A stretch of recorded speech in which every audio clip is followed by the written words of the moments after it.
લક્ષ્ય ન્યૂઝ, એક નજર, એક લક્ષ્ય. અનુસૂચિત જાતિ મોરચા દ્વારા આયોજિત દલિત મહાસંમેલન યોજાયું. ગાંધીનગરના કલોલ રેલવે પર્વત વિસ્તારમાં આવેલ જેકે પાર્ટી પ્લોટ ખાતે અનુસૂચિત જાતિનું મહાસંમેલન યોજાયું. આ સંમેલનની શરૂઆત દીપ પ્રાગટ્ય કરીને કર્યું. અનુસૂચિત જાતિ મોરચા દ્વારા આયોજિત દલિત મહાસંમેલનમાં રાજ્યના કેબિનેટ મંત્રી શ્રીમતી ભાનુબેન બાબરિયા, ધારાસભ્ય રમણભાઈ વોરા, કલોલના ધારાસભ્ય બકાજી ઠાકોર અને પૂર્વ મંત્રી પ્રદીપભાઈ પરમાર, ધારાસભ્ય શ્રીમતી દર્શનાબેન વાઘેલા, કલોલ વિધાનસભાના પ્રભારી ડોક્ટર ઋત્વિજભાઈ પટેલ, કલોલ શહેર પ્રમુખ જે.કે. પટેલ, ગોવિંદભાઈ પટેલ, કલોલ નગરપાલિકાના પ્રમુખ શૈલેષભાઈ પટેલ તેમજ પૂર્વ વિસ્તારના કાઉન્સિલરો તેમજ અનુસૂચિત જાતિના જિલ્લાના શહેર સંગઠનના હોદ્દેદારો ઉપસ્થિત રહ્યા હતા તથા ઉપસ્થિત લોકોને પોતાના મતાધિકારના આશીર્વાદ દ્વારા આપણા આદર્શ નેતા અમિતભાઈ શાહ સાહેબને જંગી લીડથી વિજયી બનાવવા માટે આહ્વાન કર્યું હતું અને અનુસૂચિત જાતિના મોટી સંખ્યામાં સંમેલનમાં સ્થાનિક આગેવાનો તેમજ મોટી સંખ્યામાં લોકો ઉપસ્થિત રહ્યા હતા. ગુજરાત વિધાનસભાના પૂર્વ અધ્યક્ષ અને ઈડરના લોકપ્રિય ધારાસભ્ય રમણભાઈ વોરા સાહેબ, અસારવાના લોકપ્રિય ધારાસભ્ય દર્શનાબેન વાઘેલા, અસારવાના પૂર્વ ધારાસભ્ય પ્રદીપભાઈ, ગુજરાત પ્રદેશ અનુસૂચિત મોરચાના મહામંત્રી કલોલ શહેર જે.કે. પટેલ, કલોલ નગરપાલિકા પ્રમુખ શૈલેષભાઈ પટેલ,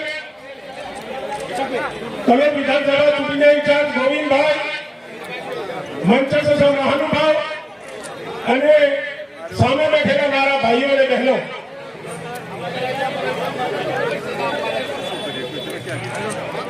આપણે બધા જાણીએ છીએ કે આપણા ગુજરાતના બે બનોતા પુત્રો વડાપ્રધાન નરેન્દ્રભાઈ મોદી સાહેબ અને આપણા દેશના ગૃહ અને સહકારિતા મંત્રી અમિતભાઈ શાહ સાહેબ જ્યારથી દિલ્હીની ગાદીએ બેઠા છે ત્યારથી આખા વિશ્વની અંદર આપણા ભારતનું નામ રોશન કરી દીધું. સાથે સાથે આ ગુજરાતના બે બનોતા પુત્રે અનેક ઐતિહાસિક નિર્ણય લીધા છે.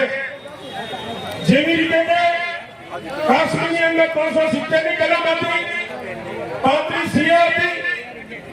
આપણા વડાઓ, આપણા પૂર્વજો જે 500 વર્ષથી છે રાહ જોઈ રહ્યા હતા કે આપણા રામ ભગવાન અયોધ્યા મંદિરની અંદર ક્યારે બિરાજમાન થશે.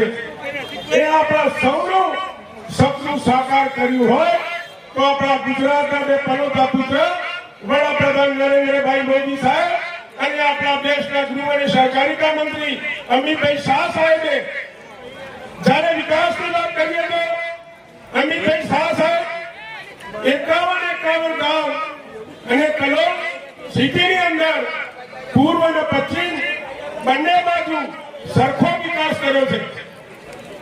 આપણા રેલવે પૂર્વની પાછળ જે આપણા વર્ષોથી જે રાહ જોઈ રહ્યા હતા, આપણો સૌથી વિકટ પ્રશ્ન હતો કે રેલવે ઓવરબ્રિજ. પણ જ્યારથી આપણા ગાંધીનગર લોકસભાના સાંસદ આપણા અમિતભાઈ શાહ સાહેબ જેવી આપણા કલોલ પૂર્વની આ તકલીફ જાણી તાત્કાલિક ધોરણે અમને રેલવે ઓવરબ્રિજ પાસ કરાવી દીધો.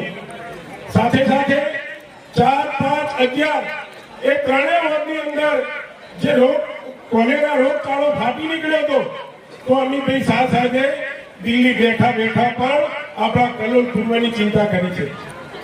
3 વોર્ડની અંદર પીવાના પાણીની પાઇપલાઇન, ગટરની લાઈન, 3 વોર્ડના નવા રસ્તા બધા જ અંગે 44 કરોડના ધોરણે તાત્કાલિક મંજૂર કરાયા. એ બદલ અમિતભાઈ શાહ સાહેબને આપણે તાળીઓથી સ્વાગત કરી આપીએ, અભિનંદન આપીએ કે આપણા રેલવે પૂર્વના તમામ પ્રશ્નોનું જો નિરાકરણ લાવતા હોય તો આપણા અમિતભાઈ શાહ સાહેબ. આપણે બધા જાણીએ છીએ કે રામ ભગવાનની તાકાત કોણ હતું ભાઈ? રામ ભગવાનની તાકાત હનુમાનજી હતા ને. અને આપણા વડાપ્રધાન નરેન્દ્રભાઈ મોદી તાકાત અમિતભાઈ શાહ સાહેબ. અને અમિતભાઈ શાહ સાહેબની તાકાત જે અહીં પૂર્વ વિસ્તારની અંદર બેઠા છો એ તમે બધા.